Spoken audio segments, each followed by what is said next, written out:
आदरणीय मध्य प्रदेश के महामहिम राज्यपाल श्री मंगू भाई सी पटेल जी, क्या वक्तव्य है। जनजाति के लिए इनका दिल धड़कता है। जब जब मेरी इनसे बात हुई, चर्चा हुई, इस विषय पर हमारा ध्यान गया है। मैं इनके लिए नतमस्तक हूं। ये साधुवाद के पात्र हैं और इनकी नियुक्ति जिनने की है वो भी साधुवाद के पात्र हैं कि इनको मध्य प्रदेश का दायित्व दिया गया। इनका विचरण देखिए, जैसा माननीय मुख्यमंत्री जी ने कहा, ये जगह पर जाते हैं, कागजी काम नहीं करते, जमीन को देखते हैं, लोगों की भावना समझते हैं।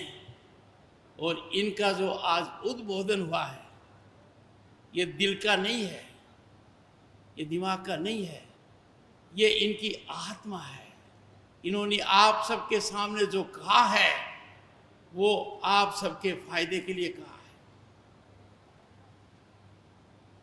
आपके प्रांत के ओजस्वी, अत्यंत प्रभावी, सरलता से प्रभावी बात करने वाले और कम समय में अमिट छाप छोड़ने वाले मुख्यमंत्री डॉक्टर मोहन यादव जी।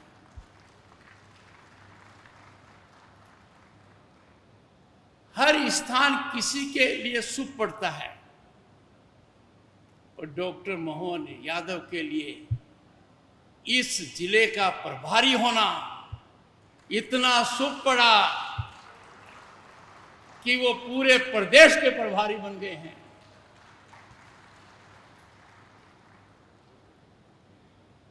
आप समझिए कितने दूरदर्शी हैं, कितना गहरा लगाव है। इन्होंने पहली कैबिनेट की मीटिंग की तो क्या स्थान चुना, गजब का है। पहली कैबिनेट मीटिंग और रानी दुर्गावती, कौन नहीं जानता कितने हम प्रभावित होते हैं, इंस्पायर्ड, मोटिवेटेड होते हैं। कितनी बार लोगों को परास्त किया, राजाओं को जो हमारे खिलाफ थे। अकबर की दाल गलने नहीं दी, दांत खट्टे कर दिए और एक दृढ़ संकल्प लिया, भारत का मतलब है स्वतंत्र भारत। भारत माता का मतलब है बिना किसी अंकुश के जीवित रहना। आज के दिन जो हम देख रहे हैं उसमें उनका बहुत बड़ा योगदान है। श्री राजेंद्र शुक्ला जी, प्रदेश के उप मुख्यमंत्री जी, अपने भाषण में बहुत कुछ इन्होंने कहा है, वर्णन किया है और मैं ज्ञानवान हो गया कि प्रदेश में सब कुछ ठीक हो रहा है, स्वास्थ्य विभाग सही रास्ते पर है। श्री प्रहलाद सिंह पटेल जी, ऊंचा कद और मेरी जान पहचान 1989 में हुई। आप भी संसद सदस्य चुने गए और मैं भी तभी चुना गया। लंबा रिश्ता है। श्री फग्गन सिंह कुलस्ते जी, इनको मैं मेरा मित्र कह सकता हूं। इनसे पहली मुलाकात मेरी, मुझे याद है, रांची एयरपोर्ट पर हुई। वो ट्राइबल इलाका है, मैं पेशे से वकील हूं, ऐसे लगता है ये ट्राइबल के बहुत बड़े वकील हैं। मध्य प्रदेश शासन के अधिकारीगण, मैं आपकी प्रशंसा करूंगा। कम समय में मैंने देखा है, चाहे मैंने एग्जीबिशन देखा हो, चाहे उन्होंने मुझे हवाई जहाज से उतरते समय ग्रीट किया हो, चाहे हेलीकॉप्टर से उतरते हुए ग्रीट किया, उनका जज्बा, उनकी लगन प्रशंसनीय है और मेरे मन में कोई शंका नहीं है कि मध्य प्रदेश तीव्र गति से प्रगति के पथ पर सबको मोहन करता रहेगा, क्योंकि मुख्यमंत्री डॉक्टर मोहन यादव भारतीय प्रजातंत्र में जनजाति का स्थान शरीर की रीढ़ की हड्डी के बराबर है। जनजाति ही भारतीय संस्कृति और भारतीय प्रजातंत्र को संयम देती है, बल देती है, स्थायित्व देती है और मजबूती से खड़े होने का बल देती है। वो दिन मैं कैसे भूल सकता हूं, देश के इतिहास में पहली बार राष्ट्रपति भवन में एक जनजाति महिला राष्ट्रपति बनती है। प्रधानमंत्री को शपथ दिलाती है। जब मेरी उनसे चर्चा होती है डॉक्टर सुदेश धनखड़ के साथ, हमें लगता है कि हम हमारे घर में हैं। सरलता, शालीनता, अत्यंत प्रभावी व्यक्तित्व है और धीरे से बात कहती हैं। जनजाति के प्रति हमारा समर्पण होना चाहिए और यही हमारा संकल्प होना चाहिए। भारत के इतिहास में स्वर्ण अक्षरों में वो दिन लिखा गया जिस दिन भारत की राष्ट्रपति महामहिम द्रौपदी मुर्मू ने शपथ ली और पराकाष्ठा हो गई कि उन्होंने देश को तीसरी बार नेतृत्व देने वाले नरेंद्र मोदी जी को शपथ दिलाई। ये गौरव पल है। आज हम जिस भारत में जी रहे हैं, मैं भारत का दिल कहलाने वाले मध्य प्रदेश से कहना चाहता हूं, कभी कल्पना नहीं की थी। 1989 में जब संसद सदस्य बना, केंद्र में मंत्री बना, तो हमारी अर्थव्यवस्था लंदन शहर और पेरिस शहर से भी छोटी थी। अंदाजा लगाइए, हमारा सोना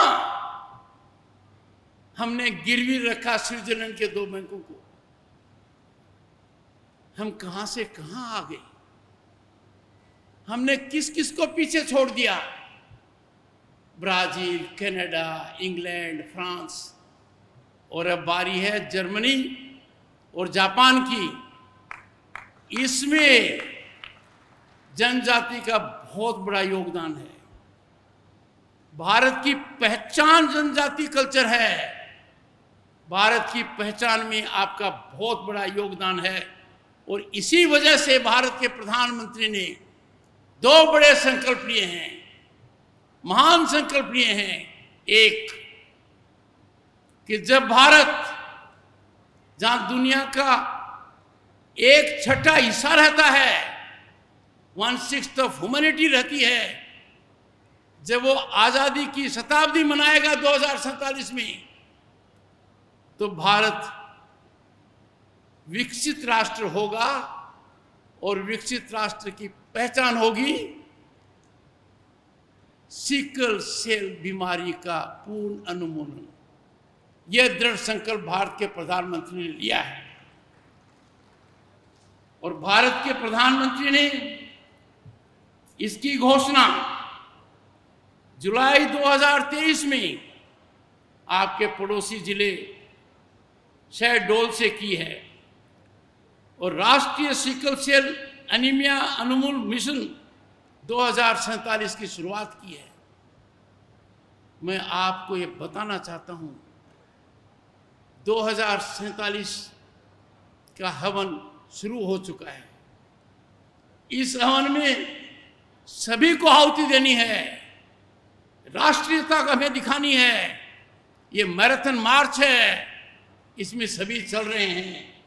भारत की प्रगति पर कोई अंकुश नहीं लगा पाएगा, पर पूर्ण आहुति तब होगी जब सिकल सेल का अनुमूलन 2047 में पूर्ण रूप से हो। इसके लिए आवश्यकता है कि हम सब सक्रिय रूप से काम करें। मुझे बड़ी खुशी है, बड़ी प्रसन्नता है कि पहली मुलाकात में माननीय मुख्यमंत्री जी ने 2-3 बातों की ओर ध्यान दिया। उनमें एक बात यह थी, दूसरी बात ट्राइबल विकास की थी। मेरे मन में कोई शंका नहीं है कि पहली कैबिनेट मीटिंग में जो मुख्यमंत्री स्थान चूज करता है, तो निर्णय लेता है कि लाउड स्पीकर कहां बजेगा, कहां नहीं बजेगा, उस मुख्यमंत्री के बारे में क्या कहना है। उनका दूसरा निर्णय भी अत्यंत प्रभावी है। और कहते हैं न, हाथ कंगन को आरसी क्या, पढ़े लिखे को फारसी क्या। आपने तो माननीय मुख्यमंत्री का दम दिखा दिया दुनिया को। 1 महीने पहले, 1 महीने में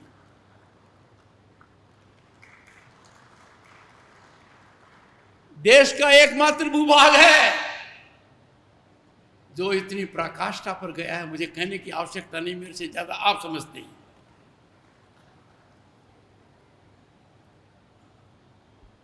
दोस्तों, सिकल सेल की बीमारी शारीरिक समस्या से ज्यादा है। शारीरिक कष्ट तो होता ही है, जैसा बहुत मार्मिक तरीके से महामहिम राज्यपाल जी ने बताया, पर यह प्रभावित करता है परिवारों को भावना तरीके से, सामाजिक तरीके से और वित्तीय तरीके से। मुझे ये बहुत अच्छा लगा कि सरकार ने अनेक निर्णय लेकर इस प्रकार की व्यवस्था की गई है कि इस बीमारी को जड़ से खत्म करने के लिए आयुष्मान भारत योजना में एक तब्दीली की गई है। आयुष्मान भारत योजना जो आर्थिक रूप से कमजोर आबादी को स्वास्थ्य कवरेज प्रदान करती है, और मैं आपको बता सकता हूं, यह दुनिया की सबसे बड़ी योजना है। इसमें बदलाव हुए हैं। मेरी उम्र के जो लोग हैं उनसे कोई प्रश्न नहीं पूछा जाता है, सीनियर सिटीजन हैं, उनका मुफ्त इलाज हर हालत में होगा, बिना बेरोक टोक के होगा, बिना अर्थदान के होगा। उसी तरीके से सिकल सेल रोगी जैसी आनुवंशिक बीमारियों के उपचार का प्रावधान शामिल कर एक बहुत उत्साहवर्धक दूरदर्शी निर्णय लिया गया है। सिकल सेल रोग के प्रबंधन के लिए एक समग्र दृष्टिकोण, इंटीग्रेटेड सोच विद पैशन एंड मिशन सरकार ने किया है, और मध्य प्रदेश शासन इस मामले में देश में अग्रणी है। और यही कारण है जब महामहिम राज्यपाल और माननीय मुख्यमंत्री जी ने मुझे कहा, मैंने कहा मेरा कोई भी कार्यक्रम हो, कितना भी महत्वपूर्ण हो, आज के दिन तो मैं यहीं रहूंगा, और मैं यहीं आ गया।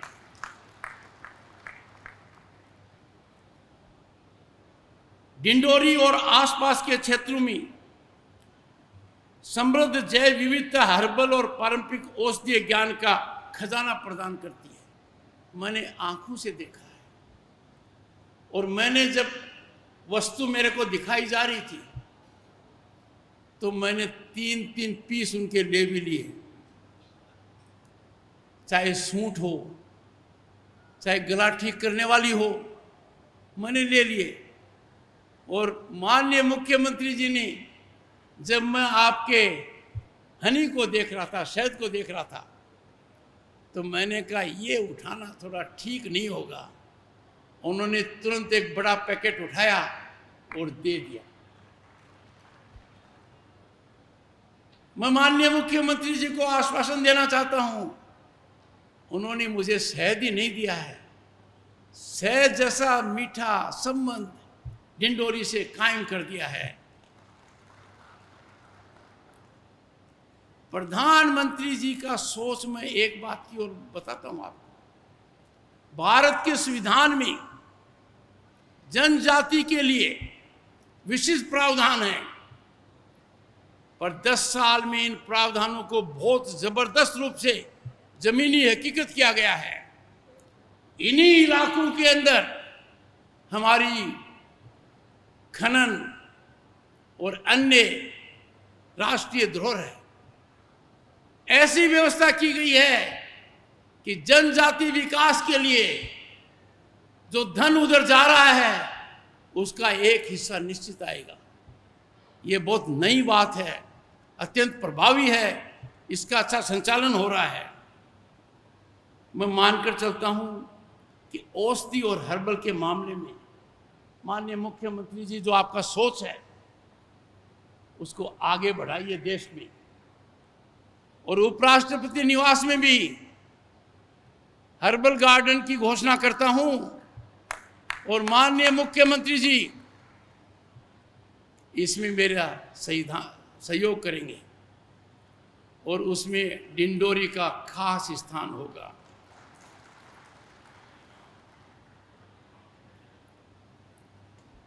रिसर्च और इनोवेशन पर माननीय प्रधानमंत्री जी नरेंद्र मोदी का बहुत ध्यान रहा है। इस रोग के लिए हमें ज्यादा रिसर्च करने की आवश्यकता है। इसके उपचार उन्मूलन से ही हो सकता है, पर इसके साइड इफेक्ट जो होते हैं साइकोलॉजिकल होते हैं। रिसर्च के माध्यम से उनको कुंठित करना, इस पर हमारा प्रयास जारी रहना चाहिए। ये जो आपके यहां धरोहर है, technical institutes, scientific research institutes, उनसे सहयोग साबित कर इस मामले में आगे बढ़ाओ, ताकि डिंडोरी का नाम देश और विश्व पटल पर इस दृष्टि से आए कि यहां जो हो रहा है वो उपचार का बेस बनेगा। हर्बल प्लांट्स ज़्यादा महत्वपूर्ण है। आपके यहाँ ऊपर की कृपा है, ऊपर वाले की कृपा है, असीम कृपा है। उस कृपा का लाभ सभी को होना चाहिए।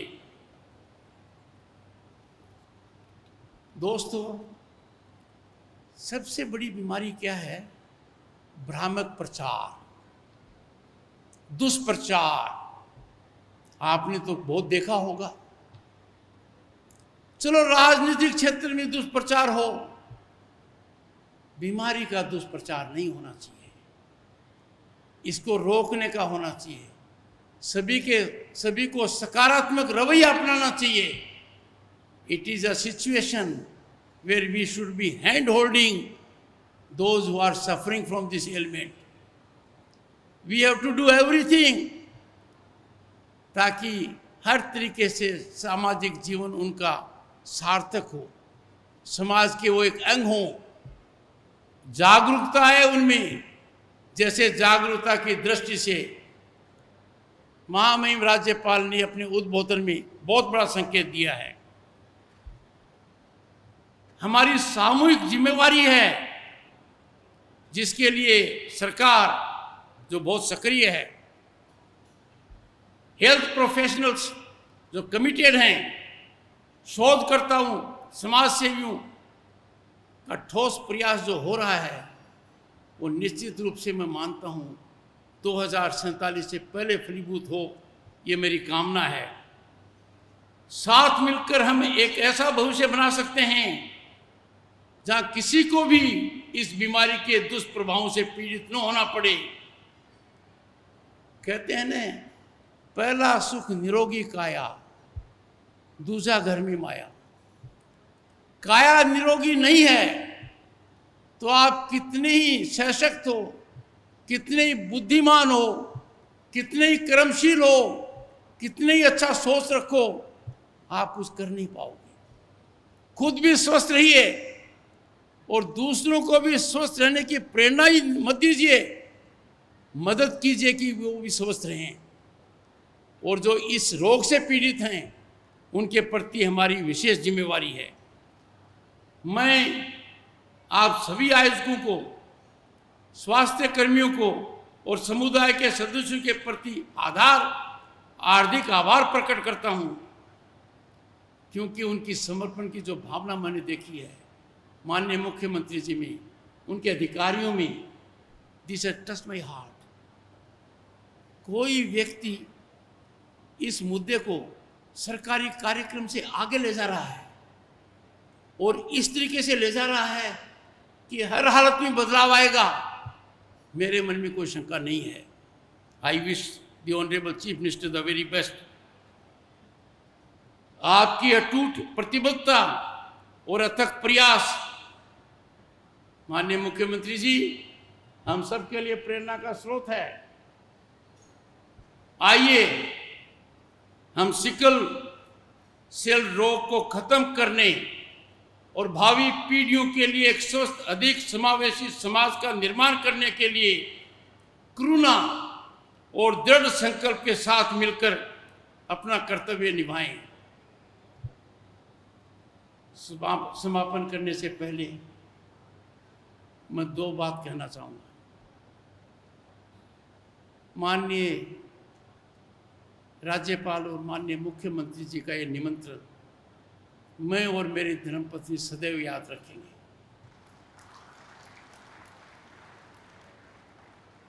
हम यहां से ऊर्जावान होकर जा रहे हैं। जो संकल्प ले रखा है माननीय मुख्यमंत्री ने, जो दृढ़ता दिखाई है, जो दूर सोच रखा है, वो कहते हैं ना, पालने में पांव दिख जाते हैं, कम समय में सबको दिख गया है। आने वाला भविष्य मध्य प्रदेश का उज्जवल रहेगा, भारत विकसित राष्ट्र बनेगा और मध्य प्रदेश देश का प्रमुख राज्य रहेगा, जो भारत की अर्थव्यवस्था में, सामाजिक व्यवस्था में, सांस्कृतिक व्यवस्था में बहुत बड़ा योगदान करेगा। बहुत बहुत धन्यवाद। नमस्कार।